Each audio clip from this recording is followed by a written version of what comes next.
किसने आरक्षण मांगा था? 4 दिन में ईडब्ल्यूएस को आरक्षण दिया गया। हम 1952 से लेके आज तक चिल्ला रहे हैं। 74 साल हमारे को संघर्ष करते हुए हो गए कि हमें हमारा आरक्षण दीजिएगा। हमें कहीं पर भी आरक्षण नहीं दिया गया है और सुप्रीम कोर्ट भी कह चुका है कि इन्हें आरक्षण मिलना चाहिए। तो सरकार की ऐसी क्या मजबूरी है जो हमें आरक्षण नहीं देना चाहती? जब हमने अंग्रेजों को यहाँ से खदेड़ दिया तो ये सरकारें हमारे कहीं नहीं लगती। सरकार नहीं चला रही है, केवल इसको ब्यूरोक्रेसी चला रही है और ब्यूरोक्रेसी केवल अपने आप के पीठ थपथपाने के लिए वो उस बात को दबाना चाहती थी। और हम संविधान को सर्वोपरि मानते हैं, संविधान को पढ़ने वाले लोग हैं, संविधान को जानने वाले लोग हैं, लेकिन अभी जिस तरीके से राजस्थान के अंदर जो कुचलने का प्रयास किया जा रहा है कमज़ोर तबकों को, वो कभी नहीं चल सकता। सरकार बनाने वाले भी हम हैं और कुर्सी छीनने वाले भी हम हैं। नमस्कार, आप देख रहे हैं पंजाब केसरी राजस्थान और मैं हूं आपके साथ सौरभ दुबे। कल की तारीख में जयपुर के विद्याधर नगर स्टेडियम में घुमंतु और अर्धघुमंतु समाज 10% आरक्षण की मांग के साथ सरकार के सामने बड़ा महापंचायत और प्रदर्शन करता है। लेकिन देखते ही देखते ये प्रदर्शन इस कदर उग्र हो जाता है कि बड़ी तादाद में तमाम तरह के घटनाक्रम वहाँ पेश आते हैं, चाहे वो लाठीचार्ज हो, पुलिस की बैरिकेडिंग तोड़ना हो और तमाम अन्य चीज़ें। लेकिन आखिर ये प्रदर्शन जो शांतिपूर्ण तरीके से अधिकारों की मांग के तहत किया जा रहा था, इतना उग्र कैसे हो गया? क्या इसके पीछे वजह रही? इस तमाम पहलुओं पर तफसील से चर्चा करने के लिए इस वक्त हमारे साथ जुड़ रहे हैं लगातार घुमंतु और अर्धघुमंतु समाज की आवाज़ बुलंद करने वाले गोपाल केसावत जी। गोपाल जी, बहुत बहुत स्वागत है पंजाब केसरी राजस्थान में आपका। लंबे वक्त से प्रदर्शन जारी था और घुमंतु अर्धघुमंतु समाज अपने आरक्षण की मांग लंबे दौर से चला आ रहा है, उठाता हुआ। लेकिन आखिर क्या वजह रही कि इस प्रदर्शन ने इस तरीके का रूप ले लिया? जी नमस्कार। देखिए, कल 10% आरक्षण को लेकर राजस्थान की ही नहीं अपितु पंजाब, हरियाणा, महाराष्ट्र, राजस्थान, मध्य प्रदेश सहित प्रमुख नेतागणों द्वारा और डीएनटीज़ के समाज के लोगों द्वारा प्रदर्शन शांतिपूर्वक तरीके से संवैधानिक अधिकारों को, जो आरक्षण हमारा जन्म सिद्ध अधिकार है, उस आरक्षण की मांग को लेकर कल लोग जमा हुए थे। शांतिपूर्वक प्रदर्शन के बाद में सरकार से वार्ता के लिए वहाँ से प्रतिनिधिमंडल एसीएस कुलदीप रांका जी के पास में वार्ता होती है। वार्ता होने के बाद उनको समय दिया जाता है 9 जुलाई का। लेकिन इस बीच में ऐसा घटनाक्रम जो हुआ वो दुर्भाग्यपूर्ण घटनाक्रम था और पुलिस ने जिस तरीके से बर्बरतापूर्वक लाठीचार्ज, अश्रु गैस के गोले और वहाँ महापड़ाव स्थल पर पुलिस ने जो घुसकर जो खदेड़ने का प्रयास किया, मैं मानता हूं कि निश्चित तौर पर ये सरकार के इशारे पर किया गया है। और जब सरकार को ये मालूम था कि लंबे समय से आंदोलन चल रहा है, मैं आपको बता देना चाहता हूं कि देश की क्रांतिकारी मूल जनजातियां रही है डीएनटीज़, और आज़ादी के 5 साल बाद देश के प्रथम प्रधानमंत्री पंडित जवाहरलाल नेहरू जी ने 31 अगस्त 1952 को इन पर जो अंग्रेज़ों द्वारा काला कानून थोपा गया था वो ख़त्म किया गया था और उन्हें मेन स्ट्रीम में लाने के लिए इनको अलग अलग आयोग बनाए गए और आज़ादी के बाद स्वतंत्र रूप से इन्हें किस तरीके से सामाजिक न्याय से मुख्य धारा में जोड़ा जाए, कैसे आरक्षण दिया जाए, उस आरक्षण के लिए 2 आयोग बने, रेनके कमीशन और दादाई दाते। रेनके कमीशन बना यूपीए गवर्नमेंट फर्स्ट के समय और दादाई दाते कमीशन बना माननीय प्रधानमंत्री नरेंद्र मोदी जी के कार्यकाल के 2017 के में। तो जब सरकारों ने ये अध्ययन करा चुके हैं और आयोगों ने स्पष्ट रिपोर्ट दे दी कि आज भी आरक्षण से बड़ा तबका, अगर हम संख्या बल में बात करें, राजस्थान के मैं संदर्भ में बात करूंगा तो राजस्थान में 1.25 करोड़ से अधिक की आबादी है, 15% आबादी है, लेकिन आज भी हमारे प्रशासनिक सेवाओं में नहीं है। हमारे नगण्य एमपी, एमएलए, पंच, सरपंच हैं। तो आरक्षण हमको क्यों नहीं दिया जा रहा? अगर आज केंद्र सरकार ने ईडब्ल्यूएस आरक्षण की हम बात करें, किसने आरक्षण मांगा था? 4 दिन में ईडब्ल्यूएस को आरक्षण दिया गया। हम 1952 से लेके आज तक चिल्ला रहे हैं। 74 साल हमारे को संघर्ष करते हुए हो गए कि हमें हमारा आरक्षण दीजिएगा। हमें कहीं पर भी आरक्षण नहीं दिया गया। देश की 1540 जातियाँ इन समुदायों में आती हैं। हम राजस्थान की बात करें 1964 की सूची के अनुसार तो 32 जनजातियाँ आती हैं और 30 ऐसी जनजातियाँ हैं जो असूचीबद्ध की गई है। आज तक हमारा कहीं पर भी सर्वेक्षण भी नहीं किया गया। आयोगों ने जब स्पष्ट रूप से ये कहा कि इन्हें आरक्षण की ज़रूरत है और सुप्रीम कोर्ट भी कह चुका है कि इन्हें आरक्षण मिलना चाहिए, तो सरकार की ऐसी क्या मजबूरी है जो हमें आरक्षण नहीं देना चाहती है? मैं यही समझना भी चाह रहा हूँ, क्योंकि अगर केंद्र राज़ी है, तमाम योजनाएं आप भी कह रहे हैं कि स्वायत्त रूप से लाई भी गई है, तो आखिर कहाँ वो मामला क्यों इतना विलम्ब हो रहा है कि आपको आपके अधिकार का जो हक है वो नहीं मिल पा रहा? देखिए, सरकार की मंशा स्पष्ट रूप से इन जनजातियों को नहीं चाहती है कि कहीं मेन स्ट्रीम में ये लोग आएँ, और कल इन्हें आरक्षण अगर मिला तो कल ये संसद के सदन तक पहुँचेंगे, विधानसभा के सदन तक पहुँचेंगे, इनके नेतागण बोलेंगे। ये लड़ाई जो है, मुझे लगता है कि ये कहीं ना कहीं कुर्सी की भी लड़ाई है। जो बड़ा तबका है, आरक्षण का जो बड़ा तबका है, चाहे वो SC, ST, OBC की जो बड़े तबके हैं, वो कहीं ना कहीं इन जनजातियों को दबाना चाहते हैं। और जब संसद के सदन पर ये रिपोर्ट गई तो उस रिपोर्ट पर चर्चा नहीं की गई। इसका मतलब है कि अंदर खाने से जो राजनीतिक दल के जो चुने हुए जनप्रतिनिधि है, जब हमारा वोट लेने का समय आता है तब तो हमारे कंधे पे हाथ रख देते हैं, और वोट लेकर जब वो संसद और विधानसभा की कुर्सी तक पहुंच जाते हैं तब वो हमारे से हाथ कंधे से हटा लेते हैं।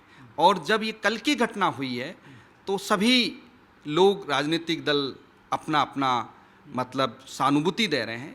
मैं पूछना चाहता हूं कि जब लंबे समय से ये आंदोलन चल रहा है तो सदन में, चाहे वो विपक्ष की पार्टी हो, चाहे थर्ड फ्रंट हो, चाहे भाजपा हो, चाहे कांग्रेस हो, लेकिन मुख्य रूप से इन्होंने DNT की पैरवी नहीं की।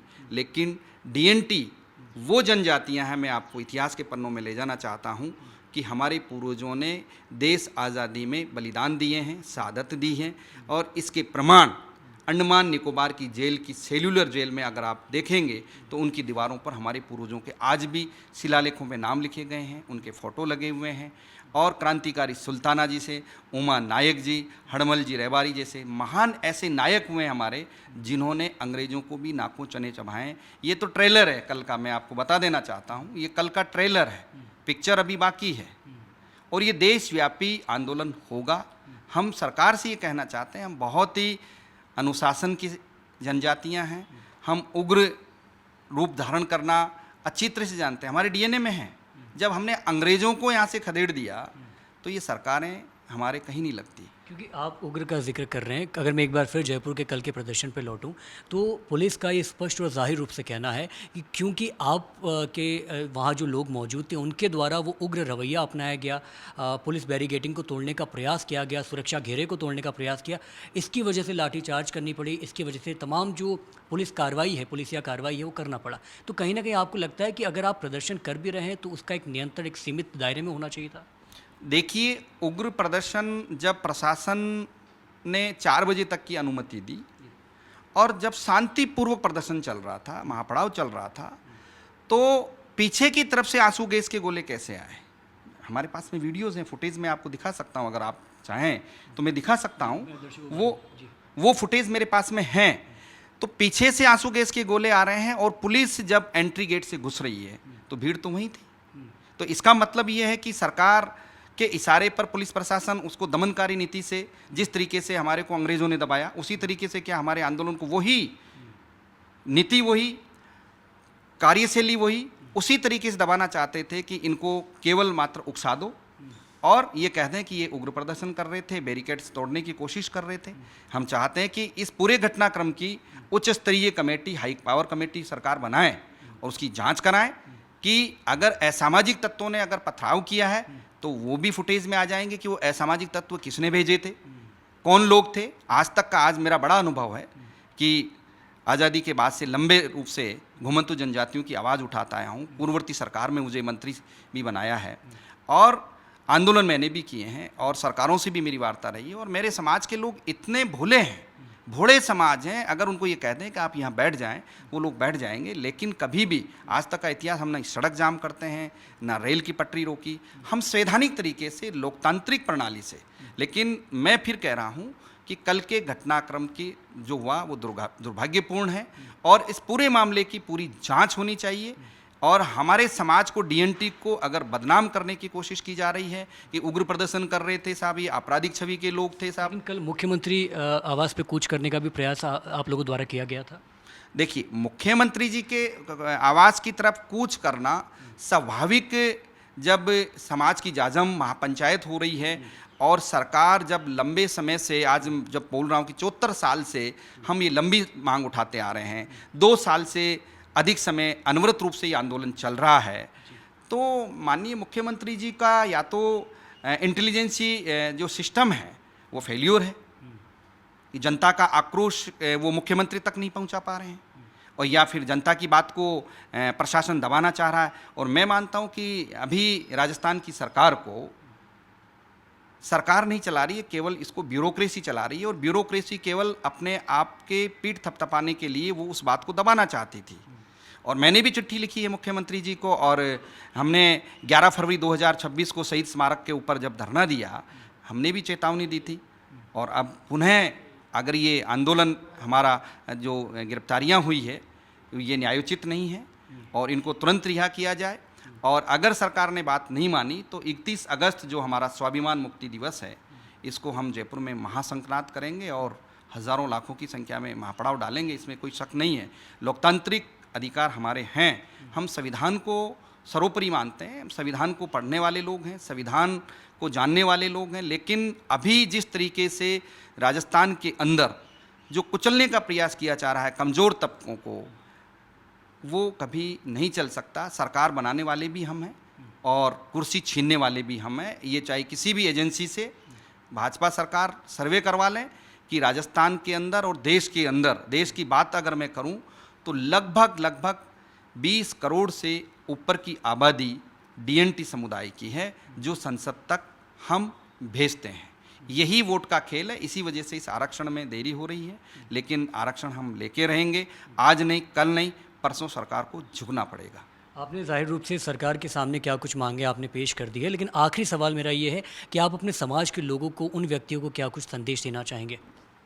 देखिए, जिन लोगों ने भी अगर ऐसा कोई प्रयास किया है, अगर लॉ एंड ऑर्डर को तोड़ने का हमारे समाज के लोग नहीं कर सकते, ये मुझे पूर्ण विश्वास है, और असामाजिक तत्व अगर उसे हमारी सभा में घुस गए हैं, तो मैं सरकार और पुलिस प्रशासन से भी गुजारिश करूंगा कि वो आइडेंटिफिकेशन करे, ऐसे चेहरों को उजागर करें, और ऐसा हमें पथराव जैसे शब्द या पत्थरबाजों जैसी परिभाषा डीएनटी समुदाय को देने की कोशिश न करें, क्योंकि हम बहुत ही सौम्य, सभ्य और हमारी लोक संस्कृति गौरवशाली हमारा इतिहास रहा है, और हमेशा हमने संविधान का सम्मान किया है, कानून का हमने कभी उल्लंघन नहीं किया। हमारे पूर्वजों भी आंदोलन लड़े, मैंने स्वयं ने भी लड़े, लेकिन आज तक का रिकॉर्ड है कि हमने कभी भी 151 का भी उल्लंघन नहीं किया। जब ऐसे जन आंदोलन किए हैं और सरकारों से हमने बजट भी लिए हैं, हमने बोर्ड का गठन भी करवाया है, और 10% आरक्षण तो सरकार को देना ही पड़ेगा। बहुत बहुत शुक्रिया गोपाल जी, पंजाब केसरी राजस्थान से बात करते के लिए। आपसे बात करके समझने का प्रयास किया कि घुमंतू और अर्ध घुमंतू समाज जो लगातार 10% आरक्षण की मांग कर रहा है, उसका तह क्या है, उसका मायने क्या है, और किस उद्देश्य के साथ आखिर ये प्रदर्शन किया जा रहा है, और आने वाले वक्त में शासनिक रूप से, प्रशासनिक रूप से अगर इनकी मांगों को नहीं माना गया तो किस चीज़ के लिए समाज तैयार है और सरकार को क्या कुछ चुनौती देता नजर आ रहा है। बाकी प्रदेश भर की तमाम छोटी बड़ी खबरों के लिए देखते रहिए पंजाब केसरी राजस्थान। बहुत बहुत शुक्रिया।